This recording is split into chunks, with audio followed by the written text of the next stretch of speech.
জীবনী কি করো? এই যে সুপারি কাটি আইও। পানা বানাটা দাও, পানি তো খাইয়া লই। কিছে? আরে মাথা গরম করো না গো জেঠিমনি শাশুড়িটার লিগা। কি হয়েছে? আরে সারাদিন ঘরটার মধ্যে প্যাক প্যাক প্যাক প্যাক করে বুঝছো নি, কইছি দুদিন গিয়া কোনোখান থেকে বেড়াইও যাইতো না বলে, জানো এমনি হইলে সবখানে যাওয়ার লিগে পাগলা হয়ে যায়। আর এখন কইছি আমি দুদিন বেড়াই আইও, এখন বলে যাইতো না। আমি যাইলে আমি করলে অত যায় না, আমি যদি কোনো কারণে যাই তো করে যায় না গো। তুমি তো কও তোমার বান্ধবীর কোনোখানের থেকে বেড়াই আইতে যাইলে আমি দুটো ভালো মতন খাইতে পারতাম, খাইতেও পারি না। কি পুরুষের মতন খাওয়ান দিব জানো, একটু একটু খাওয়ান দিয়ে ভালো লাগে না।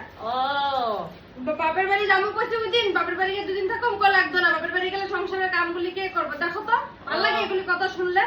এগুলি কথা হলে সংসার ঝগড়া হইব কিনা তুমি কও? তুমি তো তোমার বান্ধবী তোমার বাড়িতে আয়, ডেলি ডেলি চাই আমি দেখি, একটু বুঝাই তো তোমার বান্ধবীরে। ঠিক আছে আজকে বুঝাম, যখন পান খাও পান একটু খাইয়ে যাই।